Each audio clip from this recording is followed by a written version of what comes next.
Welcome to Investors Hangout. Today's topic is an interesting one, and everyone wants to take hold of this, and that is to do with financial planning. To discuss this topic, we have with us the CEO of Value Research, Dhirendra Kumar. Dhirendra, we welcome you. Thank you. This episode is brought to you by Aditya Birla Sun Life Mutual Fund and Value Research. My first question to you, Dhirendra, is how does one start building a financial plan? Yeah, it's back to basics again. And thinking of financial stuff, most individuals, they think that it is something complex. You have to seek somebody's expertise, but I would just like to demystify it. It is very basic, and you are the best expert.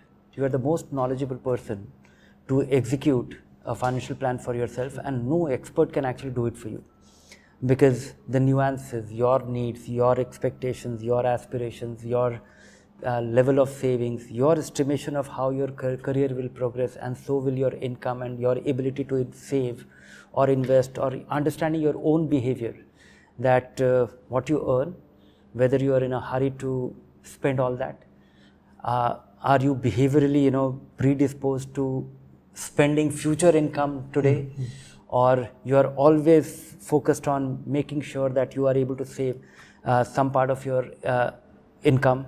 So these are also the needs, because some of the needs may be negotiable, some of the needs may not be negotiable. You may not be in a position to save even despite high earnings if your circumstances don't permit. So this is the most complex part. This is something which is the most critical input to a financial plan, and only that individual or his family knows about it. No expert can help in that. So doing a careful, thinking aloud about these things.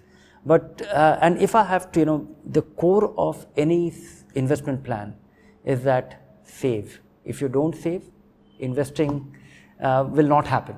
So that's one. So what I hear you say is save to ultimate objective, and that objective only you know. No, saving is one thing. Saving does not mean investment. If you don't save, investing, you can't invest. Right. Then creating a hierarchy of your investments. What is investment and what is buying protection for your family? So I think critical thing for anybody is to be able to buy, to have the emergency fund. Something happens and you are not able to go to work tomorrow morning. How much money you need to have at home, or some emergency, and that can vary. Vary from some money in the locker to some money in the bank account to some money in the liquid fund, depending on your own configuration. Then comes health insurance, because if you don't have a health insurance, any investment plan or savings plan will get derailed. You'll have to borrow money to invest for any such medical emergency. Then comes buying a term plan only if you have financial dependence. Many a times, you go to a bank and somebody hawks you a insurance-linked investment plan. You may not need it. Somebody, an individual, if he has no financial dependence, so the family will be, if you are not around, then there will be problem of different kind, but not the financial problem. The moment you have dependence, you need a large cover. And then the configuration of life is such that you get married, and if you are going to have a dependent spouse, then you need a large insurance. Then the moment you have kids, you need a even larger. Then you take a home loan, and you need to add that, because if you die, and then the home you will not be able to save your house in the absence of income.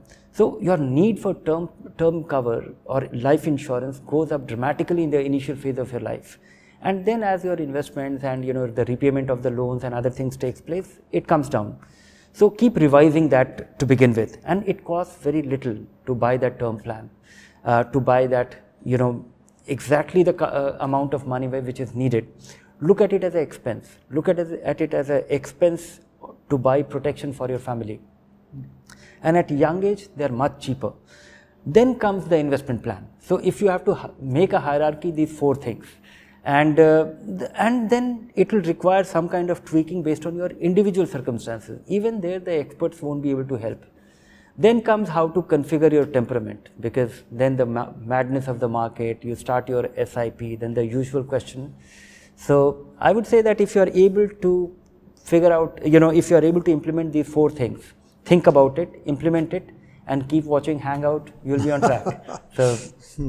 So what Dhirendra is saying is you need to have a term plan for yourself, you need to have a health insurance for yourself, and you need to have a sufficient emergency corpus, which, if I may say so, could be 6 months of your monthly requirement. Yes, that could at be least good enough. Or three months of your income. Depends on your own context. So.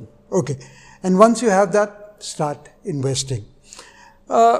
How would you define the financial goals for me to invest? I can't define it for anybody No, else. I mean, everybody has to define it himself. Surely, yeah. Different things could mean different for different people, depending on planning for your retirement. I think is the most important thing. Having enough for your child's education is second most important goal, which everybody strives for, and then it could be variety of things. Or you buy a car. Buying a car, I really wonder that, ideally, one should be buying a car, one should make a down payment, because buying a car is not an investment. It's a spending, and in many cases, it could be an essential, it could be a necessity. And making sure that, you are buying a car and you are not incurring interest for a long period of time could be a very meaningful thing. So, that could be a medium-term, short-term need. But the long-term needs are, those. And then after that, having a holiday home could be, another way of looking at another goal. But essentially, those long-term goals, and once you have done that, I think the critical thing is, understanding the retirement need. That is something which is going to change dramatically over the next 30, 40 years. We are going to live longer, and we are going to have increasingly uncertain career. So you can't really be assured that unless you work for the government, you will not have a framework that you will have pensions, a predictable income for all your working. So there will be gaps. There will be many times you do well. To make it simpler, can I say that our goals are divided into long term, short term, and then immediate? Yes. So these 3 goals that we have to look for, and then plan have a financial plan accordingly. Around that. Okay. How about choosing the appropriate asset classes? Basic thing is keeping it simple, because many times people think that I have such complex needs, and everybody's needs could be complex, but the plan may not necessarily be very complicated. You can achieve most of your long-term goals, as I was telling you. I keep saying it, time and again, that experience in the market is very important, and then you have to work on a graduation plan, that you start with a balanced fund or a tax saving fund if it will save you taxes, and do your SIPs for next 2-3 years to get used to it, because you get started with a racy fund, do make some lump sum investment, and being thrown out of the market the moment you see a big decline is quite devastating, and it deprives you of the big opportunity. So start with a balanced fund or a tax saving fund. 1 or 2 of them will actually do well. Once you are little experienced, do it with a multi-cap fund. 2 of them will be good enough. Maybe 1 tax saving fund and 1 multi-cap fund may be good enough for most investors.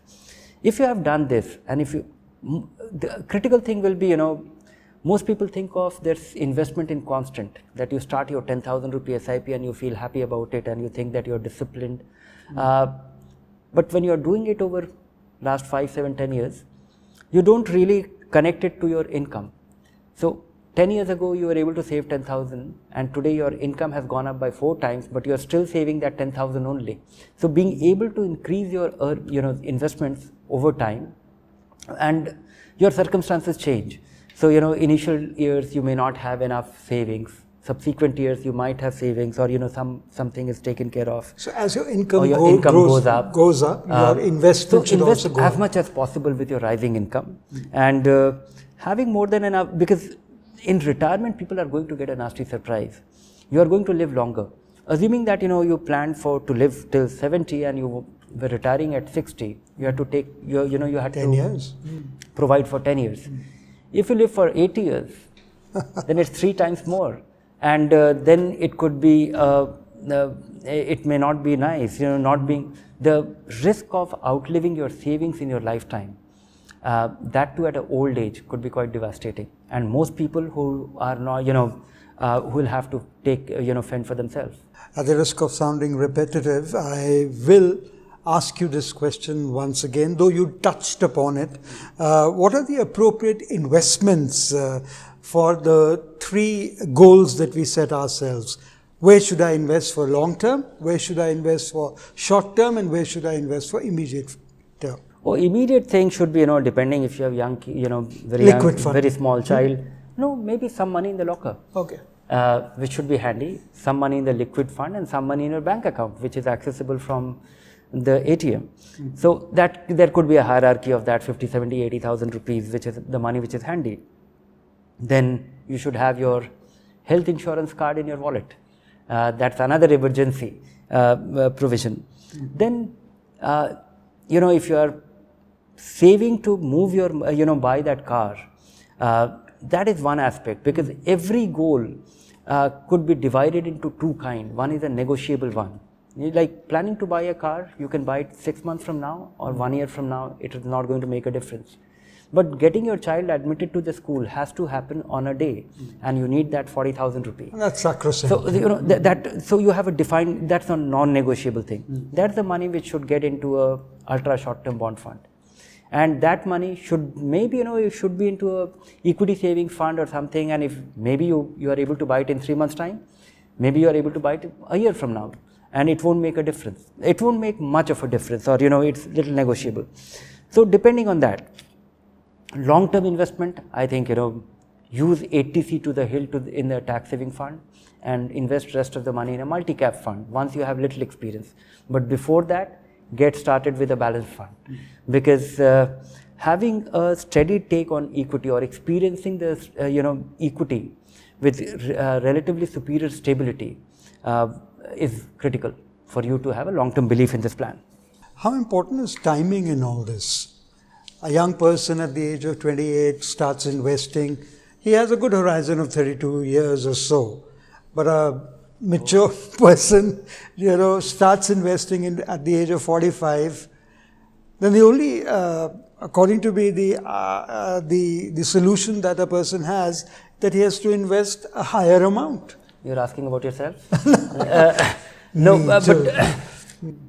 no, I would say that, if you have 10 years and more, then you better start believing in equity, because many people have this impression that once you retire, you should not be into equity. I think it's going to be very critical to be invested in equity for the long run.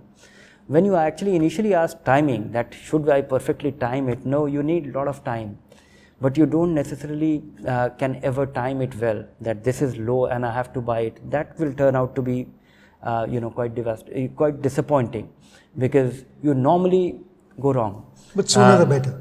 Sooner the better. Compounding really works with time, over time. To make something significant, you have to accumulate something meaningful.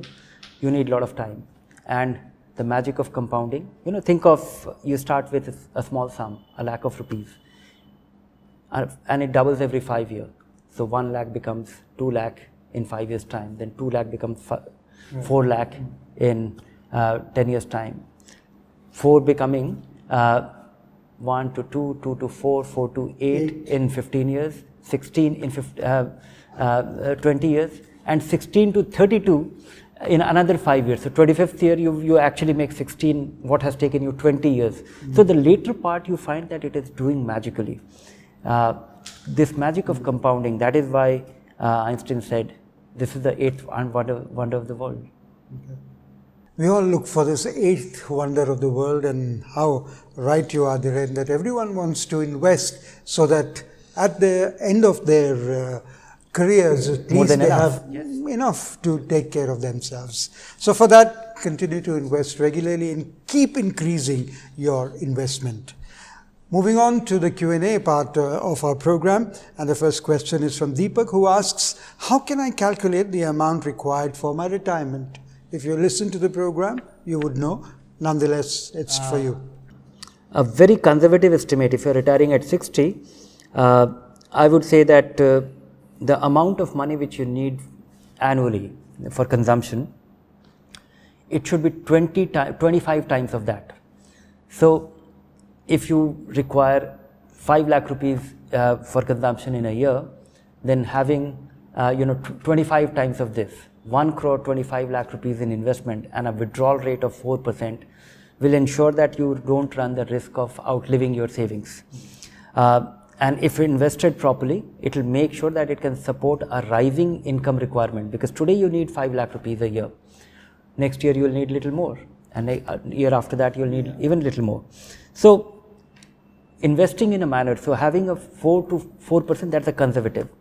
Maybe a more aggressive thing will be 6-7% withdrawal rate. Then there is a possibility that all your capital may not be intact, but still I feel that even if you consume a part of your capital, you still don't run the risk of outliving your savings. Any withdrawal rate of more than 10%, there is a possibility that you can consume all your capital. So the withdrawal rate, how much money you consume every year thereafter, and how you invest it. So you need 25 times conservatively. Times that of your requirement. Or very aggressive plan could be just 15-18 times where you can consume, where you run the risk of consuming your capital. Okay. I'm 40 years old and my entire mutual fund investments are in equity. Is there a need to buy debt mutual fund? And this is from Chen. Yes, it will be nice if you are able to earmark something, 10%, 20%, 25%, because that will work as an active rebalancing allocation. So do it now. Start with 10% and increase it by another 5% for next 3-4 years, and it will get on to 25%. And you don't need to do the rebalancing now, because you are accumulating you might accumulate your fixed income allocation, and after that do an annual rebalancing. Doing it for 2-3 years in fixed income, there will be another advantage, because it will also be very tax efficient. Debt funds, when you invest and when you do some active rebalancing, moving from debt to equity after 3 years is virtually tax free or get close to zero, because and that's a great advantage, because when you invest in fixed income fund, the appreciation that you get, and if held for over 3 years, it is adjusted for the inflation, cost inflation index. So if you're earning 8% and the inflation is 7%, then you will just be liable for gain on 1%, which will, and that to 20% as compared to a much higher marginal tax rate which you'll be exposed to. Okay. Rudra writes to us saying that I'm 36 years of age and have a lump sum of 30 lakhs with me. Should I use it to pay off my home loan or instead invest in equity funds for my retirement? Go with the equity fund. Normally, we always urge that never borrow.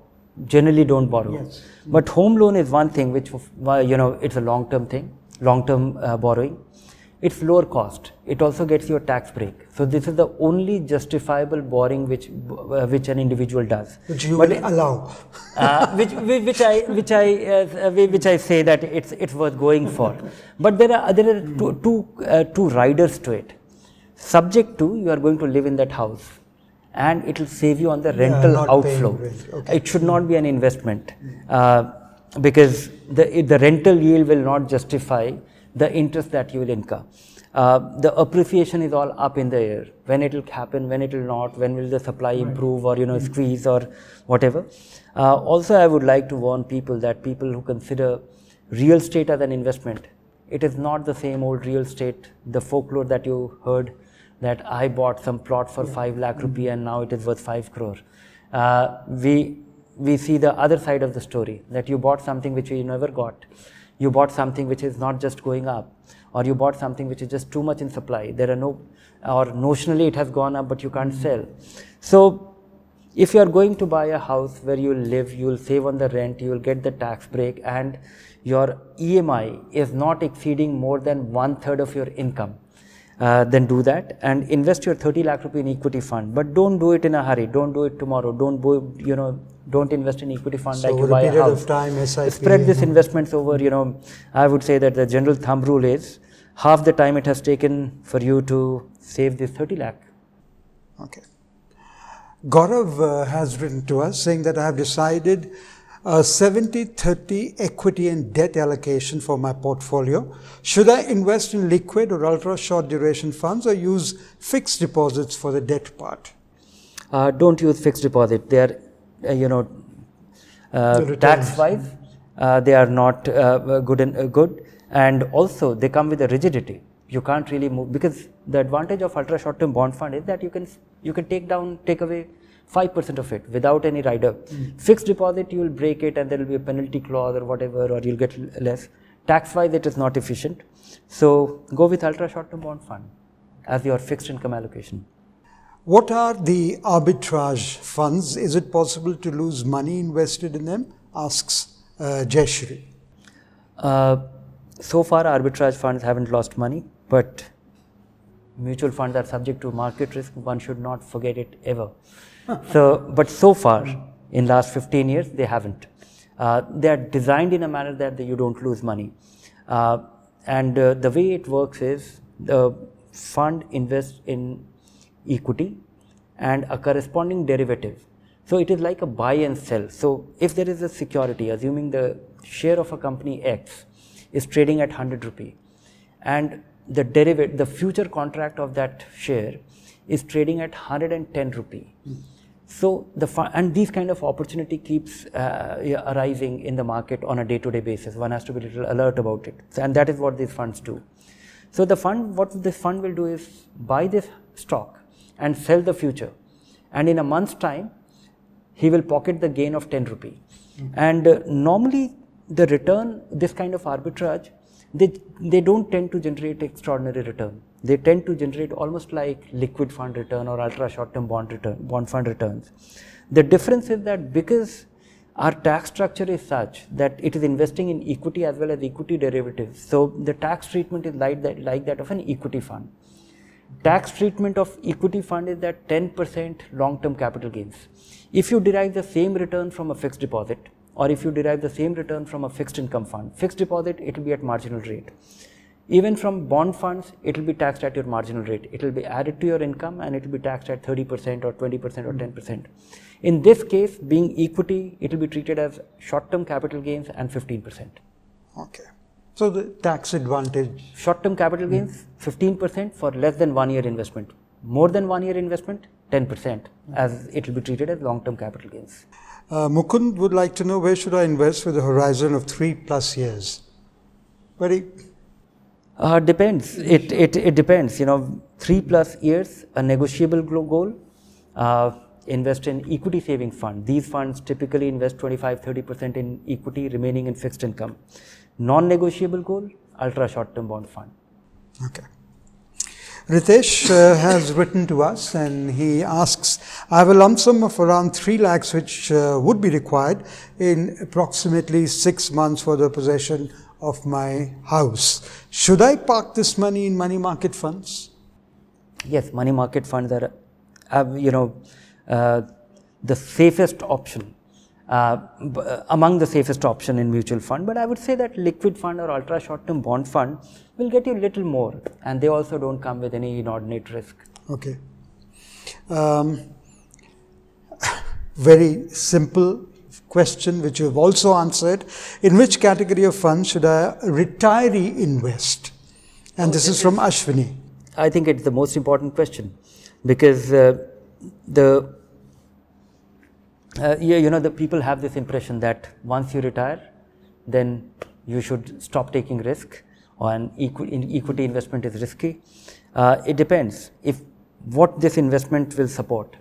If you are retiring and if you are going to depend on this investment for your regular income, then you have to start with a balanced fund once again. You need relatively greater stability, or maybe a balanced fund with 50% allocation. Because as I was telling you, that you need to have a conservative withdrawal rate of 4% or a very aggressive withdrawal rate of 7-8%. And if it is not going to support, if you don't have a need to support a requirement for income in your retirement, it is just, you have other means, you are getting your pension or something else or rental income, and this money is just for, having a larger estate, then maybe it should all be in multi-cap funds. But to begin with, it should be in a more conservative vehicle, and income, it's critical to have a withdrawal rate which is predefined and thought through. So 4 to 7% withdrawal rate from a balanced fund should be able to support a reasonably, good income. Thank you so much, Dhiren, for telling us about the importance of a robust financial plan and answering the queries of our viewers as well. That's all we have in today's program. Till we meet next time, it's goodbye from both of us.